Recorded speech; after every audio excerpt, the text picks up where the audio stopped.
Même lorsque nous avions pleuré, il a été là pour nous consoler. Nous rendons grâce à Dieu en toutes choses. Et comme le dit le psalmiste, nous disons, mon âme bénit l'Éternel et n'oublie aucun de ses bienfaits. Bien-aimé, que ce que tu vis à la fin d'une année ne te fasse pas oublier ce que Dieu a fait avec toi au courant de toute l'année.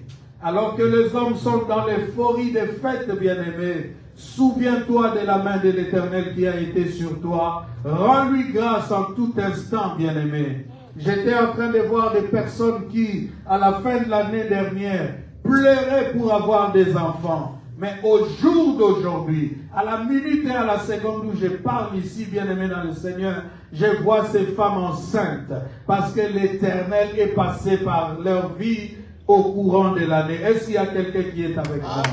J'étais en train de dire qu'en 2023, Dieu t'a protégé. Il t'a secouru. Que ton âme n'oublie rien, bien-aimé. Même si tu n'as pas les moyens de faire la fête comme tu le voudrais en cette fin d'année, mais souviens-toi de toute la bonté de l'Éternel et n'oublie aucun de ses bienfaits. Est-ce que quelqu'un est avec moi? Amen. Nous sommes en train de recevoir déjà de Dieu une pensée pour 2024.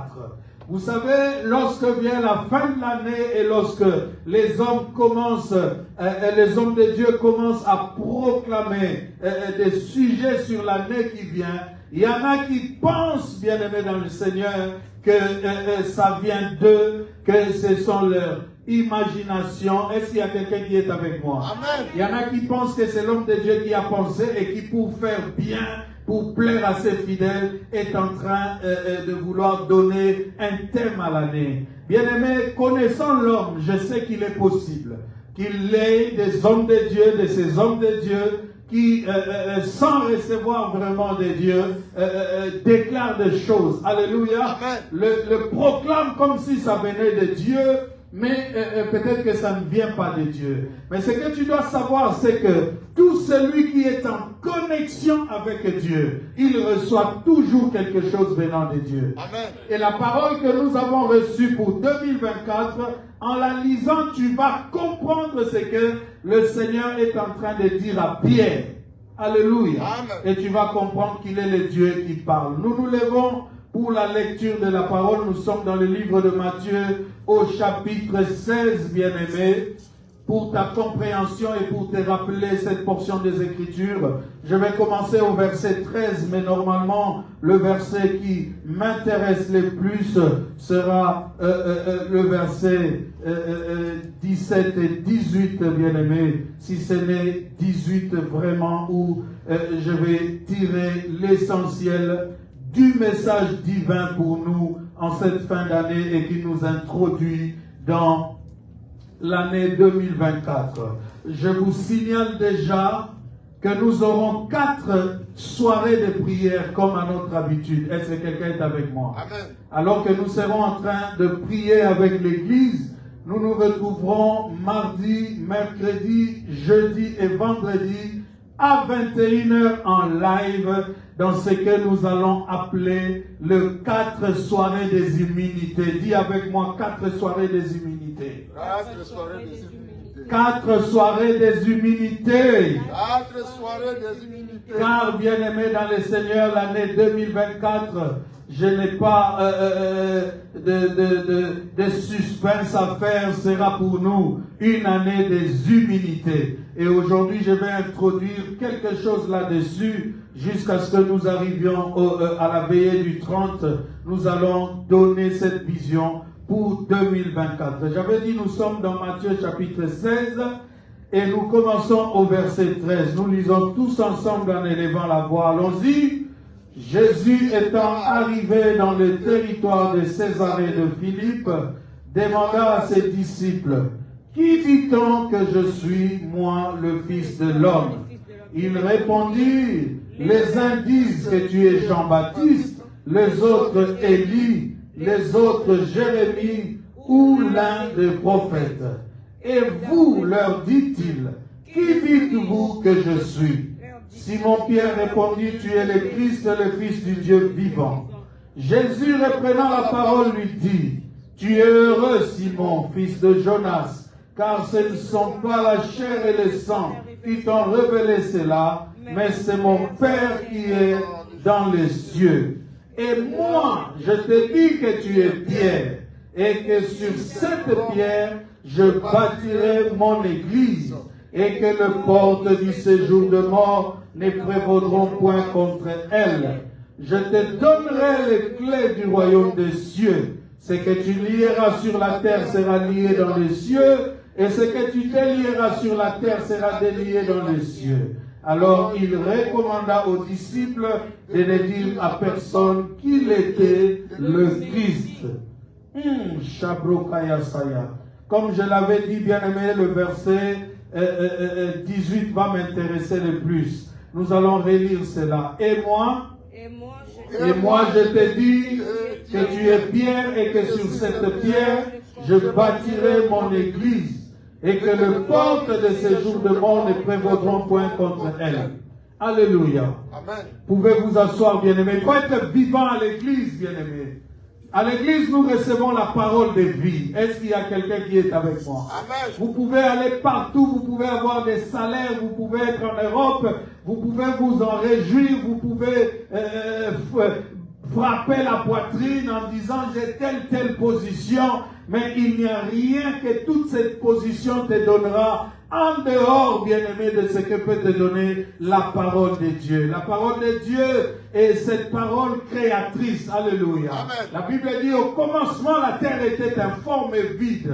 Et tant qu'une parole n'était pas prononcée, les choses demeuraient en tant que telles. Mais la Bible continue en disant, et Dieu dit, dès l'instant où il a parlé, cette parole-là, qu'il a prononcée de sa bouche, a fait générer toutes choses, a engendré des choses, bien-aimés. Et nous allons voir ensemble avec vous que la parole de Dieu est d'une efficacité qu'il ne faut jamais négliger. La parole manque de puissance, la parole manque quelquefois à résoudre les problèmes des hommes lorsque les hommes la rejettent. Est-ce que quelqu'un est avec moi? Amen. Mais tout celui qui la reçoit comme la parole de Dieu vit toujours un miracle venant de Dieu.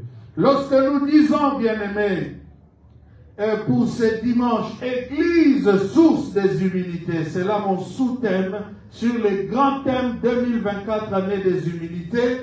Cet après-midi, nous disons Église, source des humilités. Alléluia. Amen. J'aurais à y revenir, mais je laisse déjà une pensée dans ton cœur pour te dire que les humilités, ce sont des prérogatives qu'une loi confère à une catégorie de personnes. Lorsqu'on te parle d'humilité, on te parle d'un pouvoir, de certains droits qu'une loi, que la loi confère à une catégorie de personnes.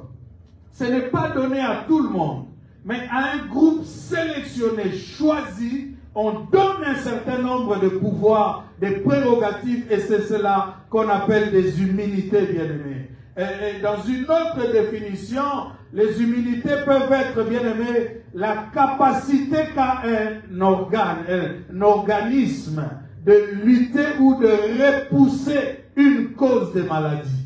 Quand on dit que tu es immunisé par rapport à une maladie, ça veut dire que ton corps, ton organisme a la capacité de repousser, de résister à une forme de maladie. Donc les immunités, c'est quelque chose qui peut sauver. C'est quelque chose qui peut...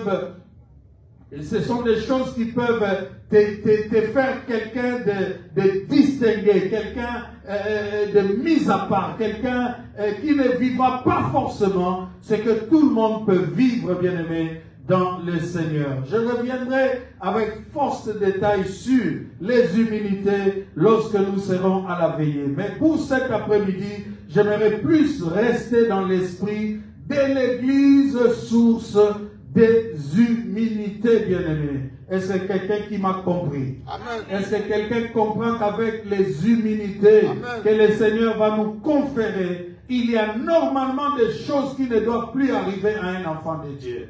Il y a normalement des choses qui ne peuvent plus troubler un enfant de Dieu. Et nous le voyons dans l'écriture que nous venons de lire. Jésus-Christ s'est préoccupé d'une chose. Est-ce que ces gens avec qui je suis en train de marcher, est-ce que ces gens que je suis en train de former, comprennent-ils qui je suis? Alléluia. Amen. Est-ce qu'ils comprennent? Est-ce qu'ils ont les yeux pour voir? Est-ce qu'ils ont les oreilles pour entendre et comprendre qui je suis, bien-aimé? Il commence par leur poser la question. Qu'est-ce que les gens disent de moi? Mais ce qui m'intrigue, c'est qu'il dit, qu'est-ce que les gens disent de moi, le Fils de l'homme? Tu vois? C'est un peu comme s'il s'est déjà défini. Si toi-même tu dis que tu es le Fils de l'homme, déjà l'expression Fils de l'homme bien-aimé dans le Seigneur, ce n'est pas quelque chose à négliger. Alléluia. Amen. Quand il dit moi le Fils de l'homme bien-aimé, il est en train d'essayer de séparer la divinité d'avec l'humanité qu'il avait sur la terre. Parce qu'il était 100% homme et il était 100% Dieu. Il demande cela dans une certaine dimension. Et il veut voir si ceux qu'il a formés là sont encore dans la dimension de le voir comme le fils du charpentier ou s'ils sont déjà élevés dans la hauteur de savoir d'où il est venu. Alléluia. Bien-aimé, parce que ce qu'est véritablement un homme, ça part de ses sources, de ses origines. Alléluia. Quelqu'un peut paraître faible au-devant de toi, mais si sa source, bien-aimé, est une énergie forte, est une force en soi, quand tu oseras le toucher, quand tu oseras l'attaquer, c'est là que tu vas voir que ce n'est pas un homme normal. Vous vous souviendrez de films comme Robocop, des choses comme ça. Quand ces gens se transformaient en un être humain, tu peux croire que c'est quelqu'un d'attaquable, quelqu'un que je peux même battre. Mais c'est quand tu vas commencer à l'attaquer, alléluia, qu'il peut fondre devant toi comme de la cire, comme de l'acier, alléluia, se transformer d'un corps physique, d'un corps solide, en un corps liquide par exemple. Tout ça pourquoi? Parce que son apparence ne définit pas ce qu'il est véritablement. Ce qui définit ce que nous sommes véritablement, ce sont nos origines et c'est notre source. Est-ce que quelqu'un est avec nous? Amen. Il leur demande, que dit-on de moi, le Fils de l'homme? Les uns qui nageaient encore sur la sphère physique, bien aimé, dans l'humanité, ils disent, il y en a qui disent que tu es Jean-Baptiste, d'autres disent que tu es Élie, les autres Jérémie ou l'un des prophètes. Alléluia. Amen. Il y en a même qui osent lui dire que ils disent que tu es un homme comme tous les autres, tu n'es pas spécial, et tu es un homme quelconque. Mais dans toutes ces réponses, Simon, Pierre, ouvre la bouche et dit, tu es le Christ, le Fils du Dieu vivant. Alléluia. Amen. Il sort de la dimension de l'humanité pour révéler la dimension spirituelle de celui qui était en face de lui. Il dit, tu es le Christ, le Fils du Dieu vivant. Je vais le dire en long et à large, bien aimé, lorsque je vais entrer dans le corps de mon message, ça ce n'est que l'introduction. Le Christ, bien aimé, était le centre même de tout ce qu'Israël pouvait attendre. Israël savait que son histoire part de là et ira jusque là. Et la personne centrale, c'était le Christ. Ils étaient dans l'attente du Christ. Ils étaient tellement dans l'attente du Christ que lorsque vous lisez la parole, vous vous rendez compte que quand il est venu, il leur était difficile de les reconnaître. Tu sais, parfois on dit non, quand tu as eu tellement faim et tu vois à manger, même la faim disparaît. Est-ce que quelqu'un est avec moi? Amen. Tu disais, lorsque j'aurai à manger, je vais poussifailler aujourd'hui. Mais quand on te sert, tu n'arrives plus à manger. Est-ce que quelqu'un est avec moi? Amen. Alors, lorsque Pierre répond comme ça, tu es le Christ, le Fils du Dieu vivant, Jésus, reprenant la parole, lui dit quelque chose de très important. Et c'est ça qui marque la source de nos immunités qui est l'Église. Est-ce que quelqu'un est avec moi? Amen. Il dit, tu es heureux, Simon, fils de Jonas, car ce ne sont pas la chair et le sang qui t'ont révélé cela, mais c'est mon Père qui est dans les cieux. Tu es heureux, Simon, fils de Jonas. Tu es heureux. Bien-aimé, est heureux celui en qui Dieu se révèle. Amen. Est heureux celui qui écoute la parole de Dieu. Est heureux celui qui est éclairé de la lumière de Dieu. Est heureux, bien-aimé dans le Seigneur, celui qui reçoit la pensée du Seigneur dans son cœur. Car la pensée du Seigneur, c'est la pensée, bien-aimé, qui redéfinit les choses dans la vérité. Est-ce que quelqu'un est avec moi? Amen. Tu peux tâtonner avec ton intelligence. Tu peux, bien-aimé, faire recours à toutes tes ressources. Tu n'obtiendras que des réponses qui seront pour l'humanité.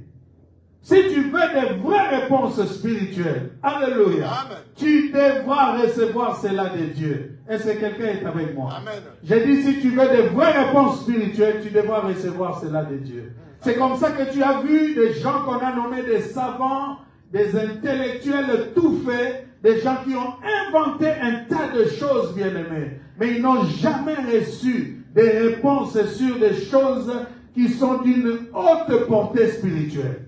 Même quand ils sortent du corps, ils font des voyages astrales, bien-aimés. Ils n'atteignent jamais le niveau de la révélation parce que cela ne peut venir que de Dieu. Amen. Tu es heureux, Simon, car ce ne sont ni la chair et le sang qui t'ont révélé cela, mais c'est mon Père qui est dans les cieux. Amen. Alléluia. Amen. Le vrai bonheur dans la vie commence lorsque on atteint cette dimension où on peut être visité par Dieu, où la grâce de Dieu peut tomber sur nous. Est-ce que quelqu'un est avec moi? Amen. Il continue, il lui dit, et je te dis que tu es Pierre, et que sur ce roc, je bâtirai mon église. Et il ajoute, et que les portes de séjour de mort ne prévaudront point contre elle. Les portes de séjour de mort ne prévaudront point contre l'église. Amen. Ça veut dire quoi, bien-aimé? Ça veut dire que ce qui faisait la terreur parmi les hommes, ce qui avait le pouvoir, la supériorité sur tous les hommes, alléluia, n'aura plus d'impact sur une catégorie de personnes. Je t'ai dit humilité égale prérogative que la loi confère à une catégorie de personnes. Ici, le Christ est en train d'établir des humilités pour une catégorie de personnes. Mais ces personnes-là sont qui, bien-aimés? Sont celles qui se retrouveraient dans l'église. Est-ce que quelqu'un est avec moi? Église, source de nos humilités. Ne néglige jamais l'église, mon bien-aimé. Je dis ne néglige jamais l'église. Qu'est-ce que c'est que l'église? Le regroupement de ceux qui sont mis à part. Est-ce que quelqu'un est avec moi? Amen. Et lorsqu'on a défini l'église, le Christ a eu des mots forts. Il a dit là où 2 ou 3 sont réunis à mon nom, je suis au milieu d'eux. Est-ce que quelqu'un peut me dire amen? Donc l'église, bien-aimée dans le Seigneur, commence là où ceux qui sont mis à part se regroupent, se réunissent pour donner gloire à celui qui les a appelés. Est-ce que quelqu'un est avec moi? Et il promet, il dit, les portes de séjour de mort ne prévaudront point contre elle, contre l'église. Donc celui qui se retrouve à l'église doit s'estimer heureux. Celui qui se retrouve dans la sainte présence de Dieu doit glorifier le Seigneur. Parce que déjà, personne ne vient à lui s'il l'attire. Et s'il t'attire, bien-aimé, s'il t'attire, c'est qu'il t'a réservé des prérogatives, alléluia, de par sa loi. Et mais que font ces prérogatives? Ces prérogatives te sortent du lot. Ces prérogatives te bénissent. Ces prérogatives, bien-aimé, font de toi quelqu'un que le monde ne peut plus atteindre aussi facilement. Que la mort même qui prenait tous les hommes, ne peut plus prendre, bien-aimé. Est-ce qu'il y a quelqu'un qui est en train de me comprendre? Amen.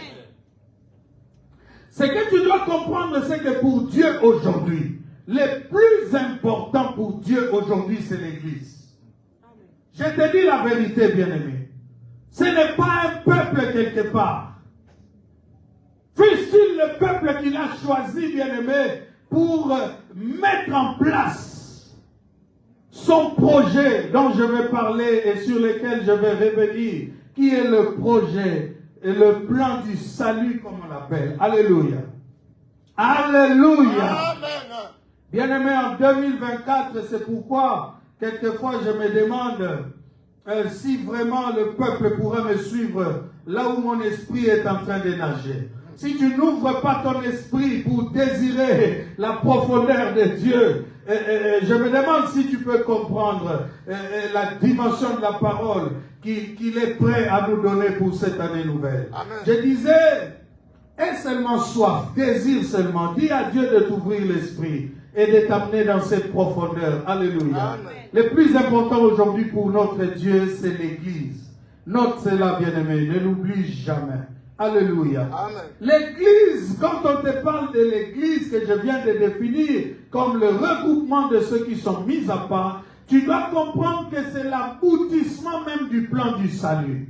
Tout ce que Dieu a fait, alléluia, Amen. tout ce que Dieu a fait depuis le commencement, depuis Genèse 15, aussi et par la suite, n'avait pour aboutissement point de chute que la fondation de l'Église. Et tu vas comprendre ce que je vais te dire. Alléluia. Amen. Ça veut dire qu'à Éden, Dieu a placé l'homme là. Il lui a donné un ordre. Tu peux manger de tous les arbres qui sont dans la forêt. Mais quand un arbre qui est au milieu de la forêt, tu n'en mangeras pas, tu ne toucheras pas. Car le jour où tu en mangeras, tu mourras. Alléluia. Amen. Mais l'homme trompé par le diable a mangé quand même de ce fruit. Le péché est entré dans l'humanité. Est-ce que quelqu'un est avec moi? L'homme qui était présent, constamment présent, aux côtés de Dieu, a été séparé de Dieu. Et pour sauver cet homme, Dieu a mis en place un plan que nous appelons le plan du salut. Et ce plan du salut, bien-aimé, avait deux phases. Il y avait la phase de la préparation et il y avait la phase de l'exécution. Est-ce que quelqu'un est avec moi? Amen. Dieu a mis en place un plan, le plan du salut pour sauver l'homme. Mais pour en arriver là, il commence par préparer les choses. Et la préparation de Dieu a pris beaucoup de temps. Alléluia. Amen. Je vais vous expliquer tout ça. Déjà, il faut noter que si on parle du salut, c'est parce que l'homme a été trompé par le diable. Alléluia. Amen. Et qu'il a désobéi à Dieu. Il a péché. Le péché, c'est la désobéissance à Dieu. Lorsque Dieu te dit va à gauche, toi tu vas à droite, tu as désobéi à Dieu, donc tu as péché. Est-ce que quelqu'un est avec moi? Amen. Alors dans Genèse 3.15, dans Genèse 3.15, on lit ceci. C'est après que l'homme soit tombé dans les péchés et que Dieu vient le rencontrer. Alléluia. Amen.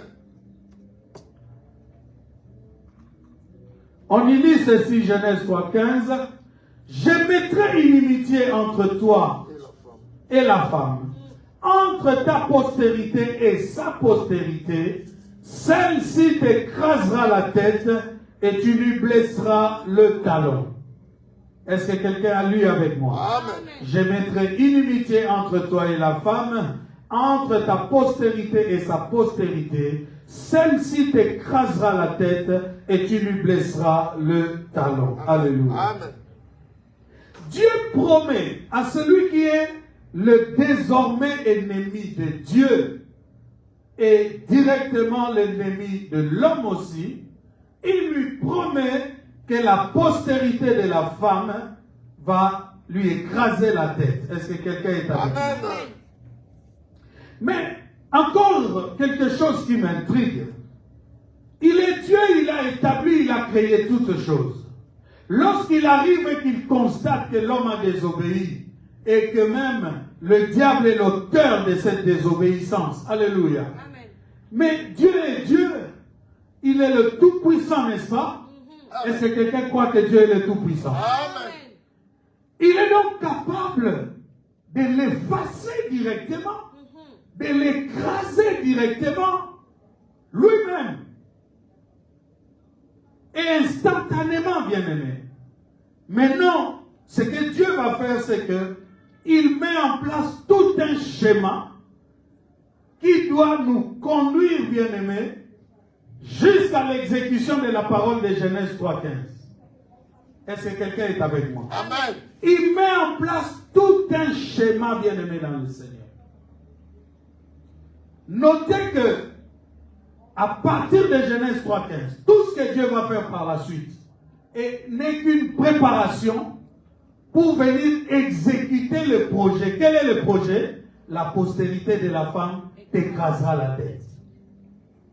Puisque, bien aimé, notez que pendant que Dieu prépare son coup, pendant qu'il prépare ce projet-là, pendant qu'il prépare sa revanche, bien aimé, le diable est libre. Hein? Lui qui a fait pécher l'homme, il est libre, bien aimé. Et il continue à faire ce que vous avez lu dans les évangiles, à égorger, à détruire, à tuer. Dieu a le projet de l'anéantir. Il crée un schéma pour le faire. Alléluia. Amen. Mais il prend tout son temps pour préparer ce schéma-là. L'humain penserait faire les choses tout de suite. Alléluia. L'humain, quand il a le pouvoir de posséder, il possède de toutes choses. Quand il a l'argent pour acheter, il va acheter tout de suite. Alléluia. Amen. Mais ici, Dieu est en train de nous donner une grande leçon de la vie. Alléluia. Amen. Notez et écoutez-moi bien. Aucune force en ce temps-là, pendant tout le temps où Dieu prépare son plan, son coup bien-aimé, n'arrête le diable. Même la mort ne l'arrête pas.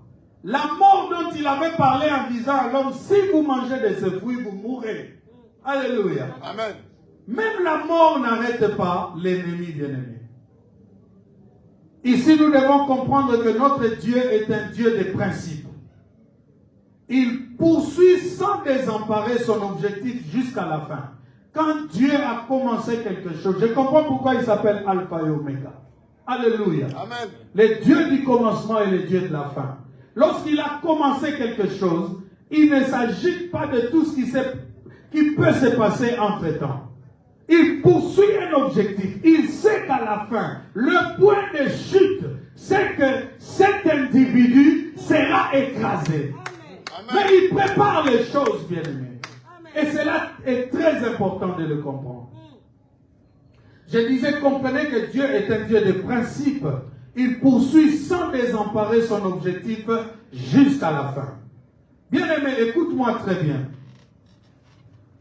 Pour préparer, en partant de Genèse 3.15, qu'est-ce que Dieu va faire? Il va plus tard appeler un homme. Et à travers de cet homme, Abraham, il va fonder une famille. De cette famille fondée à partir d'Abraham, il va engendrer tout un peuple. Alléluia. Amen. On a vu le peuple physique terrestre de Dieu se composer, Israël. Alléluia. Mais en vérité, tu vas les comprendre dans la suite de tous les messages que je vais donner cette semaine. Le véritable peuple que Dieu s'est constitué et a fondé, engendré à Abraham, c'est le peuple des croyants bien-aimés. Est-ce que quelqu'un est avec moi? Amen. Mais il part sur la base terrestre d'Israël.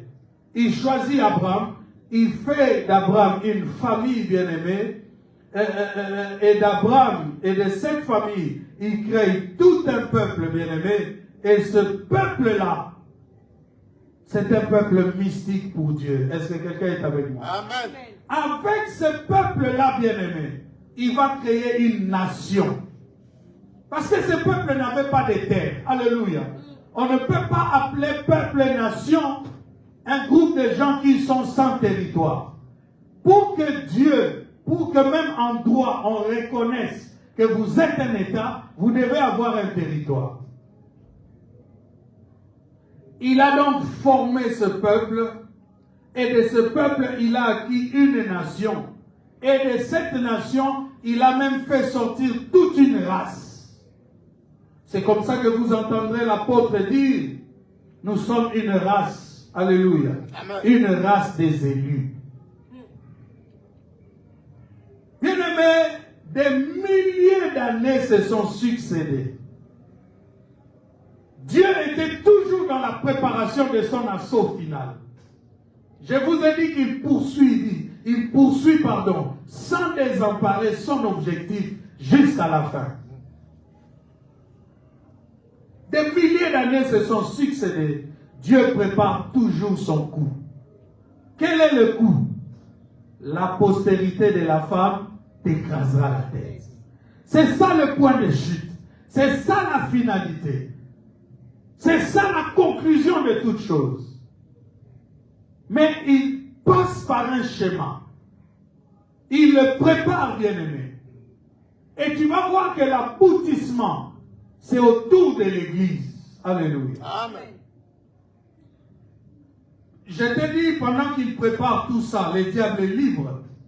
Donc, le diable, et même les hommes, et quelquefois même son propre peuple, se moque de lui, bien-aimé.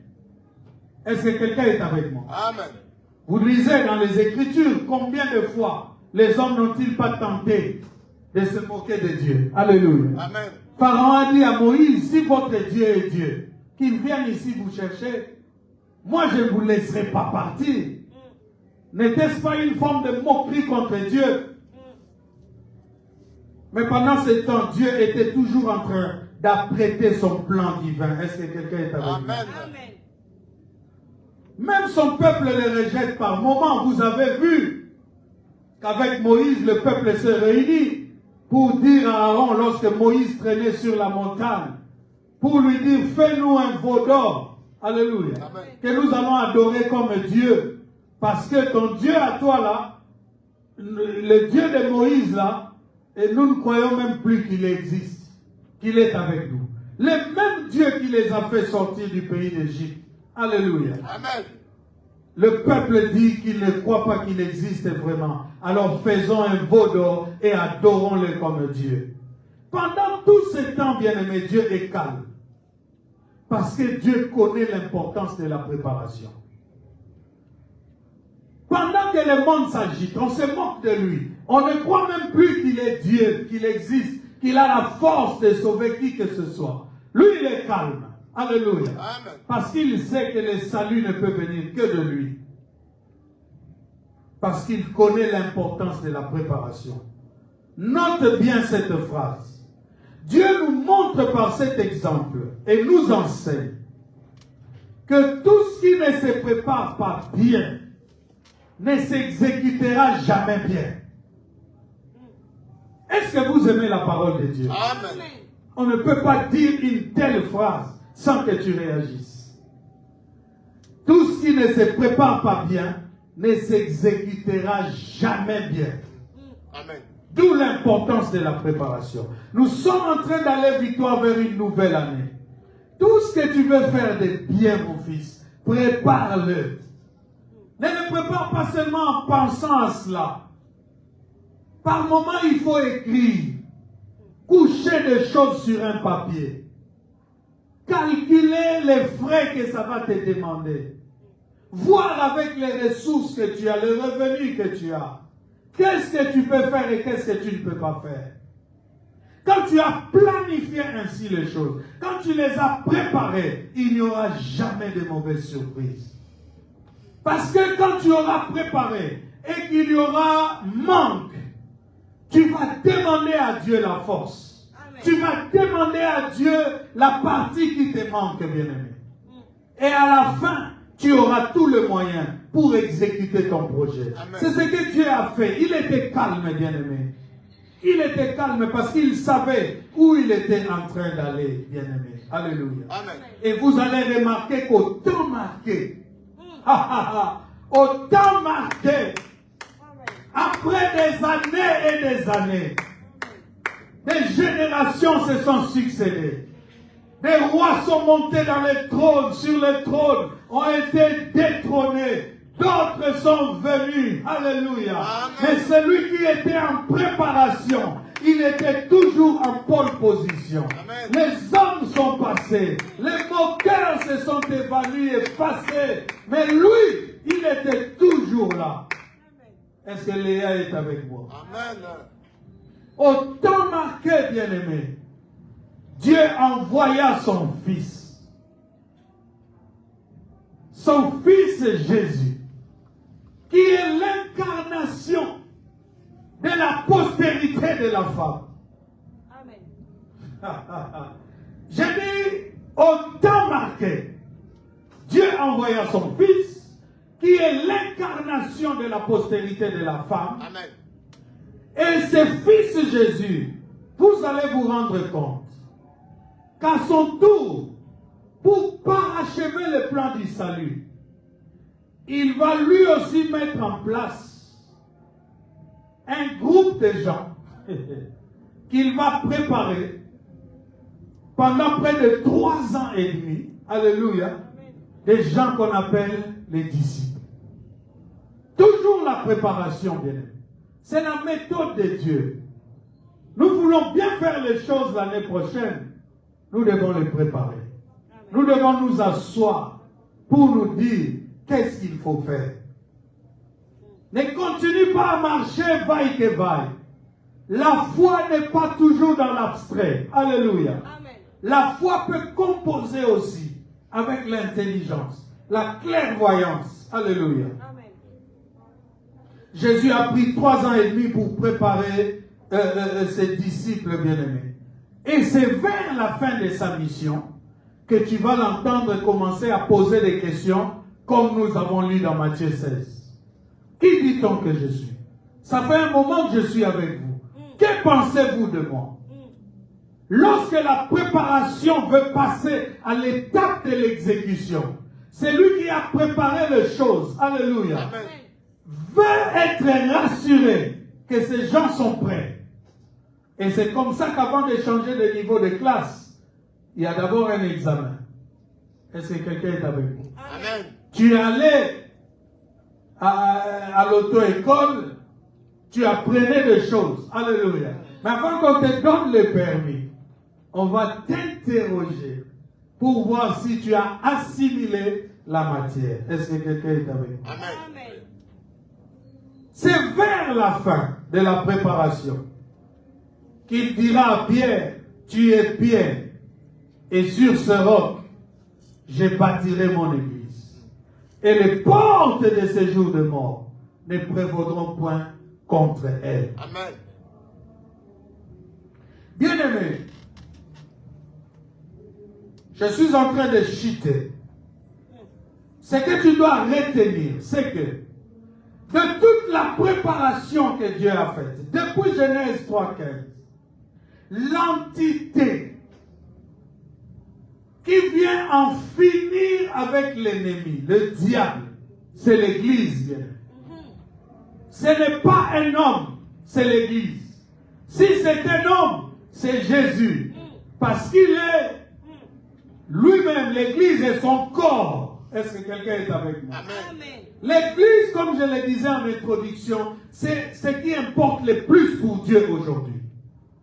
Donc l'Église ne doit être négligée par personne. C'est pourquoi vous voyez constamment l'Église être attaquée. C'est pourquoi vous voyez constamment l'Église, alléluia, être infiltrée par l'ennemi. Parce que même lui-même, l'ennemi, il sait que la parole dit qu'ils connaîtront par l'Église la puissance infiniment variée de Dieu. Amen. Est-ce que quelqu'un est avec moi? Amen. L'Église est l'entité qui vient mettre fin au règne de l'ennemi parmi les hommes. L'Église, c'est un regroupement de mise à part, bien-aimés. Dieu a tellement bien préparé les choses que si nous, Église, aujourd'hui, nous l'écoutons et mettons en pratique sa parole, l'ennemi ne peut avoir aucun pouvoir sur nous. Parce qu'il a déjà dit, les portes de séjour de mort ne prévaudront point contre elles. Amen. Vous savez que le Christ, lorsqu'il est venu et qu'il a été tué à Golgotha, on nous révèle que lors de la transition là, où il a remis son esprit entre les mains de Dieu, alléluia, amen. Et avant sa résurrection, la Bible nous révèle qu'il est descendu dans les régions inférieures de la terre. Et là, qu'est-ce qu'on nous dit?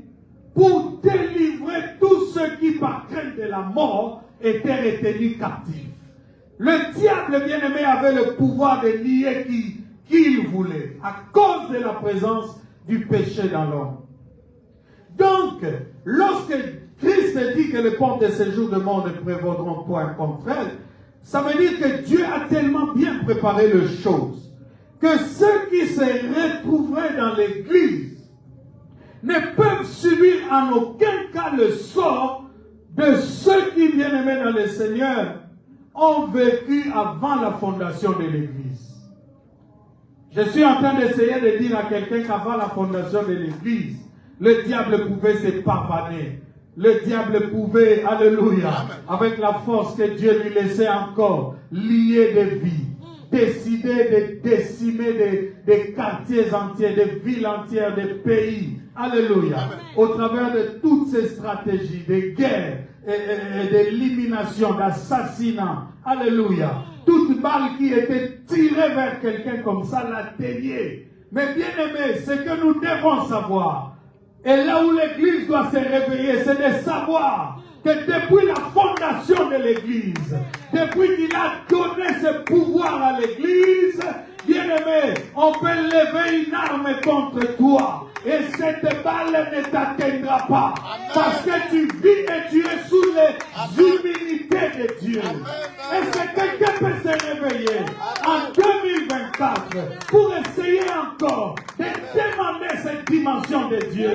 Aujourd'hui, même les enfants de Dieu sont accablés de soucis. Même les enfants de Dieu, bien-aimés dans le Seigneur, tremblent devant les informations qui sont en train d'être données par le monde, bien-aimé. Lorsque le gouvernement français prend de nouvelles mesures, l'immigration est en train de trembler, bien-aimé. Mais personne ne peut espérer à cette dimension d'humilité où Dieu lui-même a dit, alléluia, n'appelle pas conjuration, c'est que ce peuple appelle conjuration.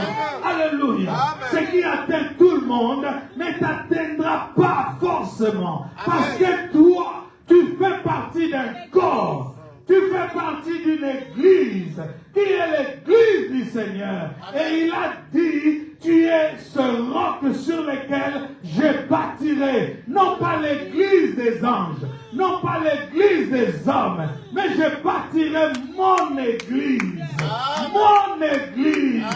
Et les portes de ce jour de mort ne prévaudront point contre elles. Il est en train de nous humaniser, de nous humiliser. Amen. Je vous avais dit qu'il a fait de nous des humains divinisés. Bien-aimés, rappelez-vous bien, Dieu n'a jamais créé l'homme pour le laisser seul sur la terre, à la merci de la terre ou pour qu'il se débrouille. Ça n'a jamais été la pensée de Dieu. Est-ce que quelqu'un est avec moi? Amen. Dieu a toujours eu pour son peuple l'idée d'un roi avec ses vassaux. Vous connaissez le roi et les vassaux? Vous avez étudié l'histoire des empires. Un roi et ses sujets dans le pays. Est-ce que quelqu'un est avec moi? Amen. Ça veut dire que pour Dieu, lorsqu'il nous a engendrés, il veut prendre soin de nous. Il veut être avec nous. Il veut lui-même pourvoir à nos besoins. C'est pourquoi il avait préparé un jardin. Il a placé l'homme. Il a vu qu'il n'est pas bon que l'homme soit seul. Il lui a fait une aide semblable. Mais dans le jardin, il y avait tout ce que Dieu avait préparé pour eux. Est-ce que quelqu'un est en train de comprendre cela? C'est cela la vision de Dieu. Dieu voudrait, bien aimé, nous prendre en charge à 100%. C'est pourquoi, pour commencer, il a dit, créons l'homme à notre image et selon notre ressemblance. N'est-ce pas ça partager avec toi le 100% de Dieu? Amen. Et quelqu'un a dit, tel il est, tel nous sommes. Lui-même, il dit, j'avais dit, vous êtes des dieux. Il n'a jamais été question que l'homme fonctionne dans la dimension de l'humanité tout le temps. Alléluia. C'est la dimension spirituelle qui l'importe. C'est comme ça que lorsque tu regardes Israël physique, tu vas te dire comment Dieu peut choisir un tel peuple. Alléluia. Amen. Mais le véritable peuple que Dieu s'est choisi, ce sont le peuple bien-aimé des croyants. C'est pourquoi il a dit à Abraham, regarde si tu puis compter les étoiles, si tu puis compter les sables de la mer, je te donnerai une telle postérité. Dans 1 Samuel, notez le dernier verset, on a terminé. 1 Samuel 8, à partir du verset 7. Je vais vous montrer l'état féodal de Dieu, du roi et de ses vassaux. 1 Samuel 8, à partir du verset 7. Quand le peuple a réclamé un roi, écoute la réaction de Dieu. Dieu était là, je t'ai dit qu'il s'est choisi un homme. De cet homme, il a fondé une famille. De cette famille, il a engendré un peuple. Et de ce peuple-là, il en a fait une nation, une race. Alléluia. Amen. Mais pendant qu'il est en préparation des choses, je t'ai dit que même son peuple les rejetait par moments. Et ici, nous en avons un exemple. Le peuple que Dieu conduisait, Dieu lui-même pourvoyait à leurs besoins. Lorsqu'ils ont vu ce qui se passe dans les autres nations, ils ont désiré être, non pas comme des mis à part, alléluia, Amen. mais comme ceux des autres nations. Et ils ont fait un problème à Dieu. Écoute ce que dit la Bible. L'Éternel dit à Samuel, écoute la voix du peuple dans tout ce qu'il te dira. Car ce n'est pas toi qui le rejettes, c'est moi qui le rejette, afin que je ne règne plus sur eux. Dieu était en train de régner sur son peuple, de le conduire lui-même, comme un roi avec ses vassaux, de pourvoir à leurs besoins. Mais il s'est rendu compte que le peuple ne le voulait pas. Et il dit à son prophète, fais ce qu'ils te disent. Parce que ce n'est pas toi qui le rejettes, mais c'est moi. Je continue en lisant, verset 8. 1 Samuel, chapitre 8.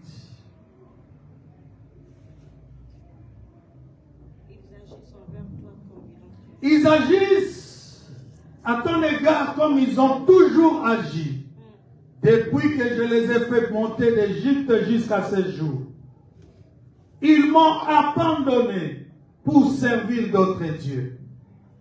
Écoute donc leur voix, mais donne-leur des avertissements et fais-leur connaître le droit du roi qui régnera sur eux.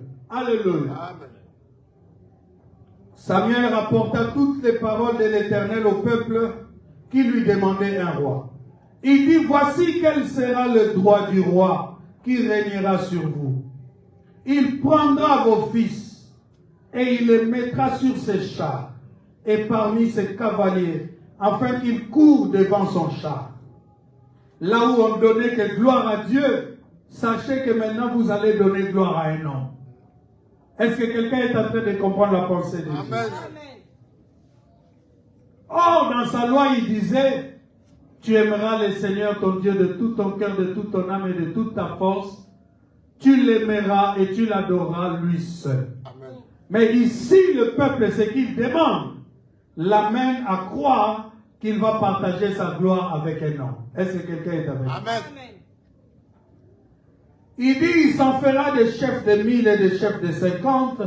Il les emploiera à labourer ses terres, à récolter ses moissons à fabriquer ses armes de guerre et l'artillerie de ses chars. Il prendra vos filles pour en faire des parfumeuses, des cuisinières et des boulangères. Il prendra la meilleure partie de vos champs et de vos vignes et de vos oliviers et la donnera à ses serviteurs. Il prendra la dîme du produit de vos semences et de vos vignes et la donnera à ses serviteurs. Il prendra vos serviteurs et vos servantes, vos meilleurs bœufs et vos ânes. Il s'en servira pour ses travaux. Il prendra la dîme de vos troupeaux et vous-même serez ses esclaves. Alors vous crierez contre votre roi que vous serez choisis, mais l'Éternel ne vous exaucera point. Écoute la suite, verset 19. Le peuple refusa d'écouter la voix de Samuel. Non, dirent-ils, mais il y aura un roi sur nous. Donc le peuple voulait absolument un roi. Alléluia. Amen. Et il dit, et nous aussi nous serons comme toutes les autres nations. Notre roi nous jugera, il marchera à notre tête et conduira nos guerres. Samuel, après avoir entendu toutes les paroles du peuple, les redit aux oreilles de l'Éternel. Et l'Éternel dit à Samuel, écoute leur voix et établis un roi sur eux. Et Samuel dit aux hommes d'Israël, allez-vous-en chacun dans sa ville. Bien-aimés dans le Seigneur, je termine en vous disant, alléluia, amen. La fondation de l'Église